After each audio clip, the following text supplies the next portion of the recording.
Itu nafsu itu benar-benar dilatih. Maka masyhur dalam cerita ada orang perang sama Ali radhiyallahu anhu. Ketika perang ini sangat semangat, tapi ketika orang itu meludahi dan Sayyidina Ali ini tersinggung karena diludahi, Sayyidina Ali langsung angkat tangan. Sudah, perangnya nggak usah diteruskan karena saya marah sama kamu sekarang demi nafsu karena kamu meludahi saya, padahal saya tadi motifnya demi Allah dan Rasul. Jadi sangat tipis bedanya kita emosi karena diri kita dan emosi karena Allah dan Rasul. Sehingga ketika diludahin ini terus beliau mikir, jangan-jangan perang saya karena saya diludahin. Nah, yang hilang dari peradaban modern adalah Allah itu tidak begitu hadir di hati kita. Saya sering cerita di mana-mana, teks hadis itu sebenarnya berbunyi gini, ini hadis sahih. Mangka na yu'minu billahi wal yaumil akhir falyukrim jarahu. Ada yang falyukrim jarahu dhaifahu, ada yang falyakul khairan aw liyasmut. Siapa yang iman dengan Allah dan Rasul maka harus memuliakan tetangganya, memuliakan tamunya. Dulu itu ada seorang ulama dipanggil anak muda, dibully terus sekarang. Wahai kiai, datang ke rumah saya. Datang kiai itu. Setelah sampai ke rumah orang itu, silakan kiai kembali ke rumahnya. Saya tidak butuh kiai. Kiai itu dengan riang kembali. Setelah di rumah dipanggil lagi. Pak Yai, silakan datang ke rumah saya. Datang lagi. Ya senyum-senyum kiainya santai. Wah, nggak jadi butuh Pak Yai. Silakan kembali lagi. Sampai 3 kali. Oh, itu kalau rektor digitukan marah itu. Dosen marah. Kiainya santai. Santai, senyum-senyum, rileks. Ketika ditanya, kenapa Pak Yai tidak tersinggung? Jawabannya unik.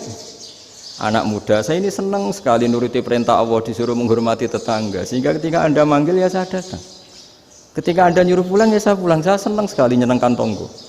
Dan itu perintah Allah, jadi tidak ada hubungannya dengan kamu. Wah, pemudanya nangis minta dimaafin. Tapi kita ini sering didikte oleh orang bodoh. Kalau orang bodoh itu jengkel, lo kita ya jengkel. Lo kamu jengkel, dijengkelkan orang bodoh itu namanya terdikte. Itu bodoh apa pinter? Oh, itu tidak pinter sama sekali. Kalau betul-betul kamu pinter, hanya bisa didikte oleh Allah Subhanahu wa Ta'ala. Jadi antara hukum Allah apa? Wa ahsin man asa'a ilaika. Berbuatlah baik sama orang yang berbuat buruk sama Anda. Itu dikteannya Allah. Kalau dikteannya orang-orang bodoh kayak dimangkel ben mangkel, terus kamu mangkel, itu bodoh apa pinter? Nah, problem kita kekinian adalah wong pinter, wong bodoh, itu podo-podo bisa didikte oleh sekelilingnya. Terus karuan wataknya perempuan seperti itu, wataknya anak-anak seperti itu, kita didikte. Anak-anak jengkelin kita mangkel, berarti kita didikte oleh orang bodoh. Makanya agama itu unik, kadang ngendikan wa ahsin man asa'a ilaika, kadang wasil man qata'aka, sambunglah orang yang memutus kamu.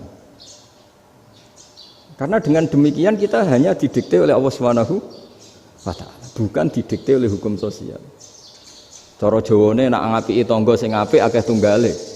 Berbuat baik sama yang berbuat baik pada kita itu, mbok orang fasik ya seperti itu, maling ya seperti itu, sama. Tapi kalau berbuat baik sama orang yang berbuat jelek sama kamu itu baru luar biasa. Dan memang teksnya hadis wa ahsin man asa'a ilaika, berbuat baiklah sama orang berbuat buruk sama kamu. Dalam hadis hasan yang diriwayatkan Imam Tirmidzi ada kalimat dari Rasulullah sallallahu alaihi wasallam, dawuh Nabi, la takunu imma'atan taquluna in ahsanan nasu ahsanna wa in dzalamu dzalamna. Walakin watti'u anfusakum in ahsanan nasu an tuhsinu wa in asa'u alla tazlimu. Kamu jangan jadi orang yang mudah diombang-ambingkan oleh orang sekeliling kamu. Yaitu kamu mengatakan jika orang baik ke saya akan baik, jika orang buruk ke saya juga akan membalas buruk. Itu namanya Anda didikte. Tapi berkomitmenlah kamu akan berbuat baik meskipun orang lain berbuat buruk. Nah, makanya ciri khas orang muslim itu kata Nabi, mangkana yu'minu billahi wal yaumil akhir. Jadi baik tetangga karena perintahnya Allah dan Rasul. Pentingnya apa? Bedanya karena berbuat baik ini perintahnya Allah, mbok tangga apik lah kita tetap apik karena perintahnya Allah dan Rasul. Nabi itu kalau sama orang munafik itu sabarnya Masya Allah. Padahal Nabi pirsa kalau orang itu orang munafik. Karena dengan cara seperti itu, bahwa kebaikan Nabi pada seseorang itu atas perintahnya Allah dan Rasul, bukan atas nama servis. Kalau Nabi hanya baik kepada Abu Bakar, itu mungkin orang bilang, wisadune wong Abu Bakar baik sama Nabi. Tapi kalau Nabi baik sama orang munafik, Abdullah bin Ubay bin Salul, itu kalau nggak perintahnya Allah dan Rasul itu nggak bisa. Nah, ini cobalah berlatih seperti itu, sehingga kita tidak mudah didikte.